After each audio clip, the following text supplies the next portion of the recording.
Hi everyone, Dani here, and welcome to Spenelli Speaks and another Friday Reads. I want to thank everybody. In the last video, I was talking about reorganizing my shelves and was asking, should I stick with Goodreads or should I move on to a different platform, different app? And a few of you responded, so thank you very much. I do believe I'm going to try out Storygraph and see if that will work for me and my massive project. So thank you so much for those of you who commented and let me know your experience with the program and whatnot. So thank you so much. I had a lot of reading this week, read every day, but I probably won't discuss those books because yet again I fell down a very smutty rabbit hole. If you're interested in what books I am referring to, please feel free to jump over to my Goodreads, which I will still continue even if I do this project in Storygraph, and look at the books that I have been reading. I do still enter them in, but I'm going to hold off talking about it here because it's just too much. But check out Goodreads if you're interested in what books I got myself into and the rabbit hole I fell down. Quite good, I will tell you. But yes, so moving on to a different book that I finished. I was going to be doing a lot of work in my kitchen, so I wanted to have something to listen to. So I took a look at my Hoopla account and looked for an audiobook and found The Ward Witch, which is a part of a trilogy currently. I don't know if it'll be more of a series later on. I've only just read this first book so far, but it's part of the Unholy Island trilogy. And this first book, we start to meet a lot of the characters on Unholy Island, which is somewhat of a sanctuary. It really reminded me of T.J. Klune's the Cerulean Sea book, and how this island harbors people who don't want to be found and need sanctuary. We learn a little bit about each character, but not a lot, but there is a supernatural element to each one. And I like the vagueness and the slow play of kind of learning about each of these people, and I think we'll learn more as the books go on. But as a overall plot, we are learning about Esme, who is one of the newest newcomers. She's been on the island for about 7 years, and she runs the bed and breakfast. This island, she puts up wards to keep people out, I guess you could say. They have like people come daily, and sometimes they stay at the bed and breakfast, but the island doesn't allow people to stay for longer than 2 days.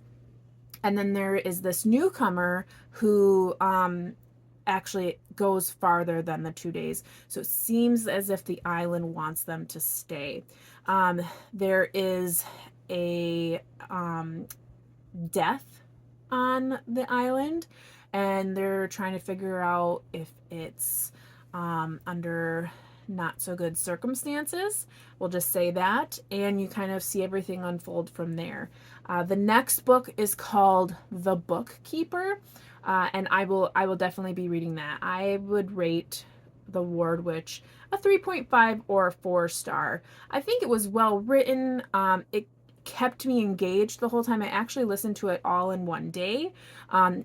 And I felt like it was good. I liked the characters. I liked the ambiguity of the situation, and I like that I will be continuing to learn more as I continue in the series.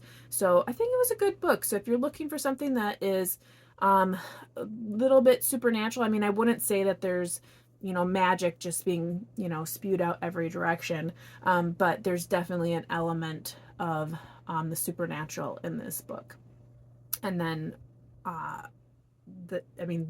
she is a witch, but we just don't see her doing your typical witchy things all of the time. But anywho, so I finished that book, and like I said, it was very good. I'll be continuing on to The Bookkeeper. And then I think the third book is called The Island God or something like that. So I'm like really interested in seeing what that one's about. So we'll just continue on in the series. Also started reading, if you're familiar with DoubleBookedCo, my company that I own with Laura over at Book Bubbler, we run a book club, and this month in October we are reading Thomas Hardy's Far from the Madding Crowd. This, as my library would say, is a women's farmer fiction. Now, it is pastoral. It's set in, a very rural area. We meet our main character, Farmer Oak, who is like 28, single. He happens upon a young woman who is like coming to the area, and he starts to kind of find out who she is, and feels like she may be a good match. Obviously, I think right away we're going to see a lot of will they, won't they, and, what it's like to live amongst these people. But so far, so good. I've read 4 chapters, and I was telling everyone in our reading sprints where I started reading, it is comical to me to see the evolution of writing as I read contemporary books, and then I'm drawn back to classics where we see like a description.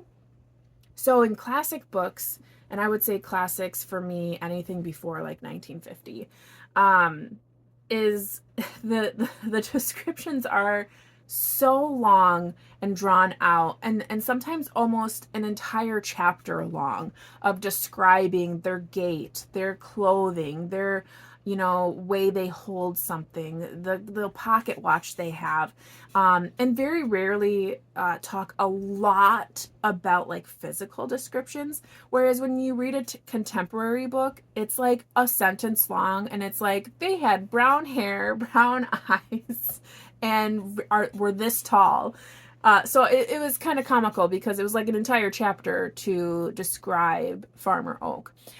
So I had discussed that with my book club. So, I mean, if you've ever seen that comparison, let me know in the comments what your thoughts are on that. But I thought that was a little comical. But and comical because the way that writing has evolved, as far as writers having to really think about readers and what we want to know about, and so it's just gotten very condensed, and that's okay. I'm not saying there's anything wrong with that. It was an interesting comparison.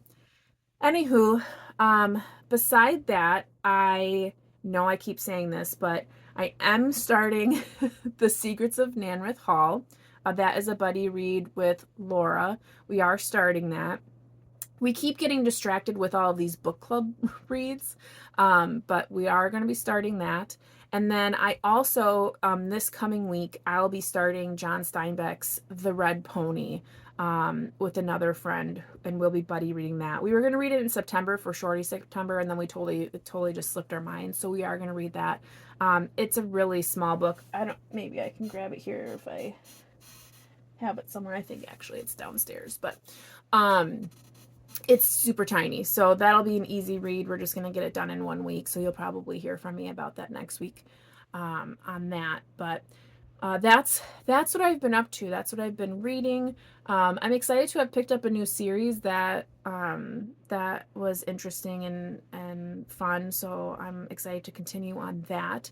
As far as everything else, I am going to be doing some family stuff this weekend. I'm going to be visiting the water park capital of the world. If you don't know, that's Wisconsin Dells, which to us as Wisconsinites, I mean, it's just Wisconsin Dells. But to everyone else, it's the water park capital of the world. Yeah, so we're going to be staying at a resort, and the kids will be able to play. And yeah, my big thing is I just want to go and eat at Paul Bunyan's. If you know, you know. So anywho, that's what I'm up to. Shameless plug, DoubleBookedCo just released 2 new bookmarks, one of which I'm actually using with my Thomas Hardy book, which is our Victorian Reads bookmark. These are really nice. They're so smooth. They have a really nice coating on them. They are double-sided, and the other side is a reading log. So this has 6 different Victorian reads. It has Cranford from Elizabeth Gaskell. We have Middlemarch from George Eliot, and then on the very, very bottom, we have Far from the Madding Crowd by Thomas Hardy. So I'm actually using it with my Thomas Hardy book, and when I'm done, I may put the date or my rating, something like that, but that is in our Etsy shop. And then also, we just dropped this week a Jane Austen one. So similar, this incredibly smooth coating on these, but we have a quote here from Jane Austen, and then on backside we do have all of her 6 main titles, and then we also have her 3 ones that were published posthumously, and then her juvenilia as well. So if you're interested in reading those, we have those, and I believe I put these in publication order. So there you have it, and this one actually has a tassel, which is beautiful. So shameless plug, I know, but wanted to give you that. That's it. That's all I'm up to. I'm gonna be starting this project soon. I've been trying to get our bathroom done, and the paint is just being really difficult. So I'm trying to assess which project I want to start and finish. So more on Thomas Hardy next week, more on Red Pony, and maybe more on the Unholy Island trilogy. But let me know in the comments what you're reading for Victober, and anything else you've been up to. So until then, I hope you all are taking care, staying safe, reading something fantastic, and as always, you know how it goes. Happy reading.